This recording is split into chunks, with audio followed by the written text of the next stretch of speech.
वाले हैं Himachal Pradesh allied services exam 2018 और ये एग्जाम बोर्ड के द्वारा कंडक्ट किया गया था 7 अप्रैल 2019 को। इसके 4 पार्ट्स हम ऑलरेडी डिस्कस कर चुके हैं, जिसमें हमने 109 क्वेश्चन डिस्कस किए थे। आज की इस वीडियो में हम आगे के कुछ एक क्वेश्चंस डिस्कस करने वाले हैं। चलिए वीडियो की शुरुआत करते हैं। पहला क्वेश्चन हमारे पास है, 1 जनवरी 1906 को निम्न में से चंबा के किस शासक को नाइटहुड की उपाधि से नवाजा गया था? ऑप्शन सी सही होगा, भूरी सिंह। बात करें चंबा प्रिंसली स्टेट की, चंबा प्रिंसली स्टेट की स्थापना 550 ईस्वी पूर्व में मेरू वर्मन के द्वारा की गई थी और उन्होंने इसकी राजधानी ब्रह्मपुर बनाई थी। ब्रह्मपुर भरमौर का पुराना नाम है। और बात करें चंबा शहर की, तो इसकी स्थापना 920 ईस्वी में साहिल वर्मन के द्वारा की गई थी और उन्होंने इस शहर का नाम अपनी पुत्री चंपावती के नाम पर रखा था। 1906 ईस्वी में भूरी सिंह को नाइटहुड की उपाधि से नवाजा गया था और 1908 ईस्वी में भूरी सिंह ने चंबा में एक म्यूजियम बनवाया जिसे भूरी सिंह संग्रहालय के नाम से जाना जाता है। और 1910 ईस्वी में भूरी सिंह ने चंबा में एक पावर हाउस की भी बनवाया, जिसके लिए रॉ मटेरियल अंबाला से पैदल चंबा पहुंचाया गया। भूरी सिंह संग्रहालय डलहौजी में स्थित है। इस म्यूजियम में शारदा लिपि के कई ऐतिहासिक शिलालेख रखे गए हैं और इस संग्रहालय में पर्यटक पुराने जमाने के हथियार, सिक्के, पहाड़ी आभूषण और वेशभूषा तथा सजावटी सामान देख सकते हैं। इस संग्रहालय में गुलेर कांगड़ा शैली के चित्रों का भी संग्रह है। इस संग्रहालय में बशौली चित्रकला को भी पर्यटक देख सकते हैं, जिनमें भागवत पुराण और रामायण का वर्णन चित्रों के माध्यम से किया गया है। चलिए नेक्स्ट क्वेश्चन, किन्नौर जिले की किस घाटी में केसर और जीरे का उत्पादन किया जाता है? ऑप्शन डी सही होगा, सांगला घाटी। देखिए, बात करें सांगला घाटी की, इसे बसपा घाटी के नाम से भी जाना जाता है और ये उपजाऊ भूमि के लिए बहुत प्रसिद्ध है। सांगला यानी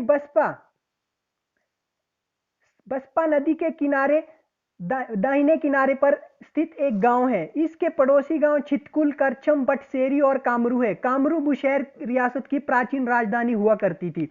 बसपा घाटी की समुद्र तल से ऊंचाई 2621 मीटर है और बसपा नदी भारत तिब्बत सीमा के समीप बसपा पहाड़ी से निकलने के बाद करछम के समीप सतलुज नदी में मिलती है। बसपा घाटी यानी सांगला घाटी के मुहाने पर एक दर्रा अवस्थित है, जिसे चुंगशकागो दर्रे के नाम से जाना जाता है। चलिए नेक्स्ट क्वेश्चन, हिमाचल प्रदेश के निम्नलिखित में से किस उत्पाद को माल अधिनियम 1919 के भौगोलिक संकेतक के तहत पंजीकृत किया गया है? ऑप्शन ए सही होगा, किन्नौरी शॉल और चंबा रुमाल। देखिए, हम अक्सर देखते हैं कि किसी उत्पाद के साथ किसी विशिष्ट क्षेत्र का नाम लिया जाता है, जैसे कांचीपुरम की रेशमी sari, alphonso mango, Nagpur orange, Kolhapuri chappal, Bikaneri bhujia, Agra का पेठा। ऐसा इसलिए होता है, मुजफ्फरपुरी लीची, बंगाली रसगुल्ला। ऐसा इसलिए होता है क्योंकि इन उत्पादित वस्तुओं की विशेष गुणवत्ता या अन्य विशेषताओं की मानकता किसी विशिष्ट क्षेत्र के नाम से संदर्भित की जाती है, जिसको भौगोलिक चिन्ह के नाम से जाना जाता है। भौगोलिक चिन्ह अधिनियम 1919 के अंतर्गत वाणिज्य एवं उद्योग मंत्रालय और औद्योगिक नीति एवं प्रवर्तन विभाग के अंतर्गत महानियंत्रक और पेटेंट और डिजाइन एवं ट्रेडमार्क भौगोलिक संकेतकों के पंजीयक हैं। देखिए, महानियंत्रक, पेटेंट, डिजाइन एवं ट्रेडमार्क भौगोलिक संकेत रजिस्ट्री की कार्यशैली का निर्देशन और पर्यवेक्षण करता है। चलिए नेक्स्ट क्वेश्चन, कांगड़ा जिले में रेशम काटने का संयंत्र कहां स्थित है? ऑप्शन ए सही होगा, बोध, नूरपुर में। देखिए, रेशम की बात करें, विश्व का सबसे बड़ा उत्पादक चीन है और भारत दूसरे स्थान पर है। हिमाचल प्रदेश के कांगड़ा जिले के बोध में रेशम काटने का संयंत्र है, जिसे HP SID यानी Himachal Pradesh state industrial development corporation के द्वारा मैनेज किया जाता है।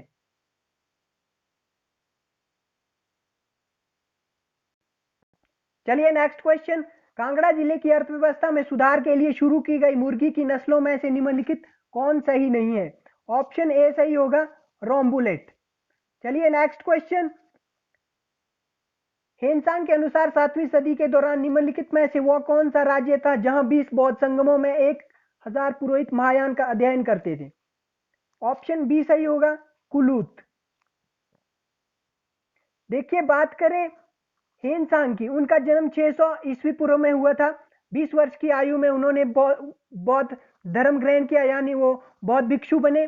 वो चीनी यात्री थे जो सम्राट हर्ष के कार्यकाल में भारत आए और अपनी यात्रा पूरी करने के बाद वो चीन वापस गए और चीन जाकर उन्होंने एक पुस्तक लिखी, CU की।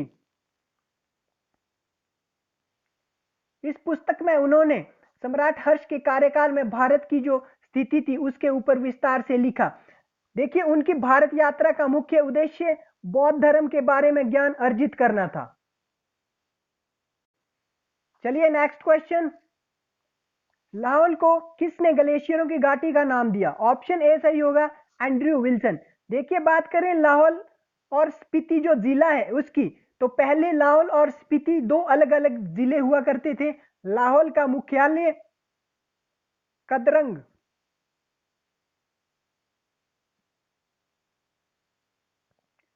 और स्पीति का मुख्यालय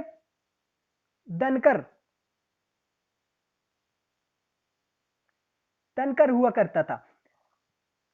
चंद्रताल से चंद्रा नदी का उद्गम होता है और सूरजताल से भागा नदी का उद्गम होता है, और पट्टन घाटी के तांडी गांव में दोनों मिलकर चंद्रभागा नदी का निर्माण करती है, और जम्मू कश्मीर में जाकर के इस नदी को चेनाब नदी के नाम से जाना जाता है।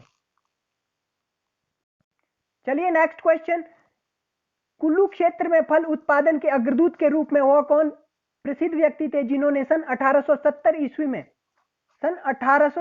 ईस्वी में वह एक सेब का बाग स्थापित किया? ऑप्शन डी सही होगा, कैप्टन RC ली। हिमाचल प्रदेश में सेब का पहला बगीचा कुल्लू के बंदरोल में स्थापित किया गया था 1870 ईस्वी में कैप्टन RC ली के द्वारा। उन्होंने इस बगीचे का नाम बंदरोल ऑर्चार्ड रखा था, और इसके लिए उन्होंने पौधे इंग्लैंड से मंगवाए, और जो कि इंग्लिश और अन्य यूरोपीय वैरायटियों के पौधे थे जो ज्यादा फेमस नहीं हो पाए क्योंकि वो यहाँ की भौगोलिक परिस्थिति के अनुकूल नहीं थे। देखिए बहुत लोगों को लगता है कि हिमाचल प्रदेश में सेब की बागवानी SN स्टोक्स ने, यानी सत्यानंद स्टोक्स ने शुरू की थी, लेकिन ये धारणा गलत है। सत्यानंद स्टोक्स एक अमेरिकन थे, इसलिए उन्होंने पौधे अमेरिका की नर्सरियों से मंगवाए। उन्होंने ये कार्य सन 1916 ईस्वी में किया। सन 1916 ईस्वी में सत्यानंद स्टोक्स ने सेब के पौधे अमेरिका से मंगवाए। उनके द्वारा मंगवाई गई जो वैरायटियां थी उनमें गोल्डन, रेड और रॉयल डिलीशियस थी, जो हिमाचल की जलवायु के बहुत ही अनुकूल निकली और कुल्लू के अंग्रेजों द्वारा लगाई गई वैरायटियों से अधिक लोकप्रिय हो गई। चलिए नेक्स्ट क्वेश्चन,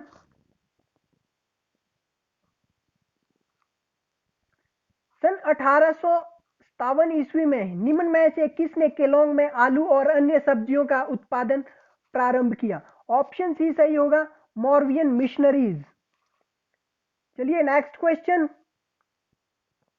भूवैज्ञानिकों के एक अध्ययन के आधार पर 1200 से 1500 मिलियन वर्ष पूर्व किस जिले का वर्तमान भूभाग टेथिस नामक सागर का हिस्सा था?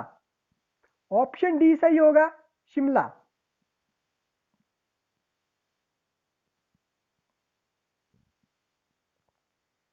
चलिए नेक्स्ट क्वेश्चन, किस जिले का नाम उसके एक नगर के नाम पर आधारित है जो कभी लकड़ी का कोयला बनाने वाले लोगों द्वारा निवसित था।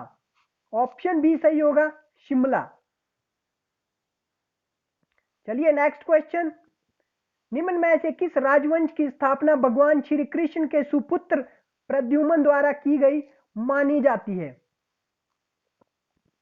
ऑप्शन सी सही होगा, पुशैर।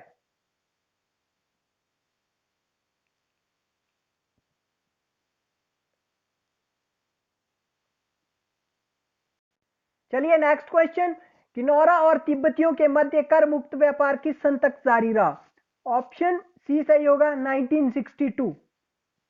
चलिए नेक्स्ट क्वेश्चन, हिमाचल प्रदेश के 2017-18 के वित्तीय आयोजना परिव्यय में प्राथमिकता के आधार पर किस क्षेत्र को सर्वाधिक महत्ता दी गई? ऑप्शन डी सही होगा, सामाजिक सेवाएं। चलिए नेक्स्ट क्वेश्चन, वर्ष 2017-18 में स्टील अथॉरिटी ऑफ इंडिया ने प्रदेश सरकार को गुणवत्ता युक्त स्टील आपूर्ति करने हेतु किस स्थान पर अपना सेल यार्ड स्थापित किया? ऑप्शन सी सही होगा, भट्टाकुप्पर, शिमला में। चलिए नेक्स्ट क्वेश्चन, शिपकी नामक स्थान पर सतलुज नदी किस पर्वत श्रृंखला को विभक्त करती है? ऑप्शन ए सही होगा, जास्कर। चलिए नेक्स्ट क्वेश्चन, औदुंबरों को शालुओं की एक शाखा का वर्णन अपनी पुस्तक वृत्ति में करने वाले चंद्र गोमिन थे, वो बौद्ध विद्वान थे। ऑप्शन ए सही होगा, चंद्र गोमिन ने एक पुस्तक लिखी वृत्ति जिसमें उन्होंने औदुंबरों को शलुओं की एक शाखा बताया। चलिए नेक्स्ट क्वेश्चन, भरमौर नगर की स्थापना किसने की जिसे राज्य की राजधानी भी बनाया गया? ऑप्शन ए सही होगा, मेरुवर्मन। चलिए नेक्स्ट क्वेश्चन, कुटलैड़ के शासक जसपाल के पुत्र और पौत्र द्वारा शिमला हिल्स में स्थापित 2 रियासतें थी। ऑप्शन सी सही होगा, बज्जी और कोटी।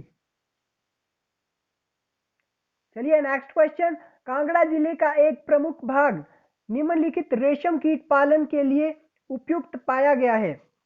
ऑप्शन ए सही होगा, यूनिवोल्टाइन। चलिए नेक्स्ट क्वेश्चन, जुलाई 1910 में एएच फ्रांके निम्नलिखित में से किस गांव में आए थे जहां की भाषा उन्हें पूर्ण रूपेण तिब्बती लगी? ऑप्शन सी सही होगा, पू। चलिए नेक्स्ट क्वेश्चन, कुल्लू के ढालपुर मैदान में 7 अक्टूबर 2014 को ढोल नगाड़ा और शहनाई की धुन पर कितनी महिलाओं ने एक साथ नृत्य कर बेटी बचाओ का संदेश दिया? ऑप्शन सी सही होगा, 8760।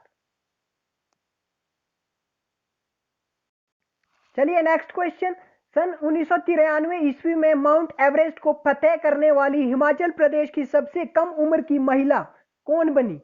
ऑप्शन बी सही होगा, डिक्की डोलमा।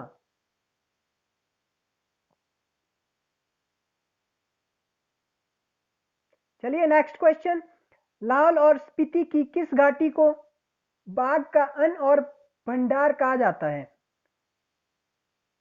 ऑप्शन डी सही होगा, पट्टन घाटी।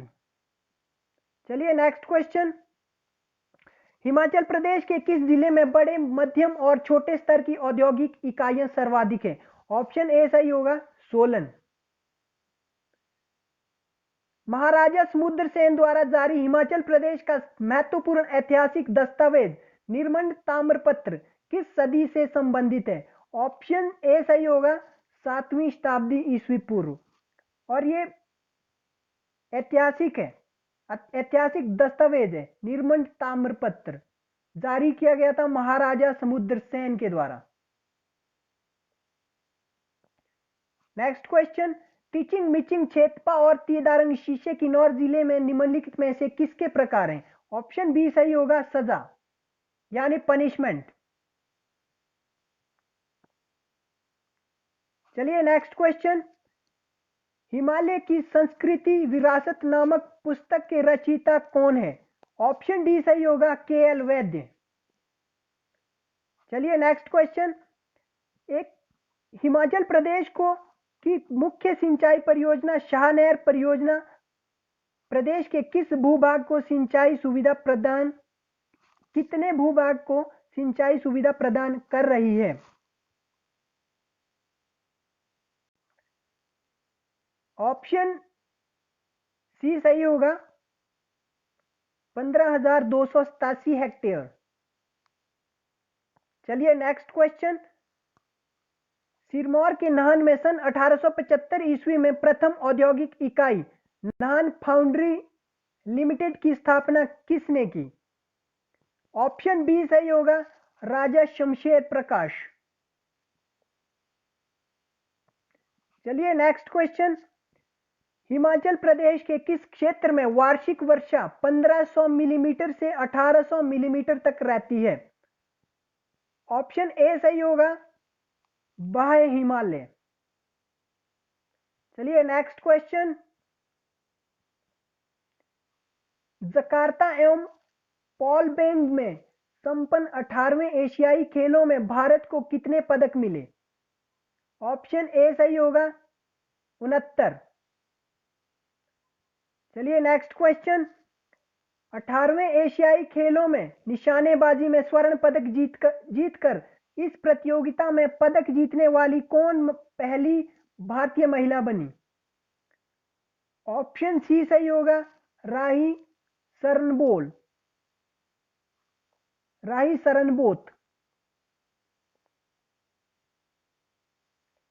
चलिए नेक्स्ट क्वेश्चन। निम्न में से किसे विश्व मामलों की भारतीय परिषद नई दिल्ली का डायरेक्टर जनरल नियुक्त किया गया? ऑप्शन ए सही होगा, TS राघवन।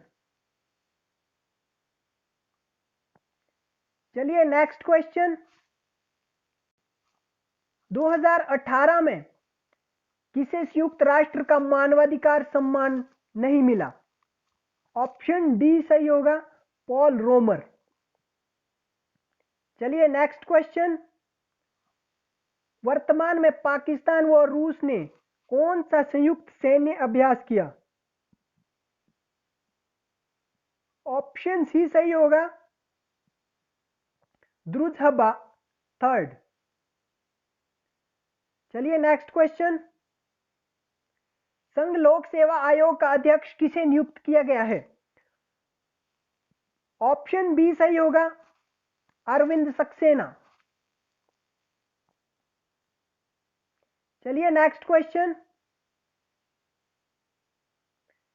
2018 में कितने विदेशियों को पद्म सम्मान दिए गए? ऑप्शन ए सही होगा, 16। चलिए नेक्स्ट क्वेश्चन। निम्न में से किस क्षेत्र में नोबेल पुरस्कार नहीं दिया जाता है? ऑप्शन डी सही होगा, म्यूजिक, संगीत में। चलिए नेक्स्ट क्वेश्चन। भारत में भारत रत्न सम्मान कब प्रारंभ हुआ? ऑप्शन सी सही होगा, 1954। चलिए नेक्स्ट क्वेश्चन। 2018 में ज्ञानपीठ सम्मान किसे दिया गया? ऑप्शन ए सही होगा, Amitabh Ghosh. Thank you so much for watching.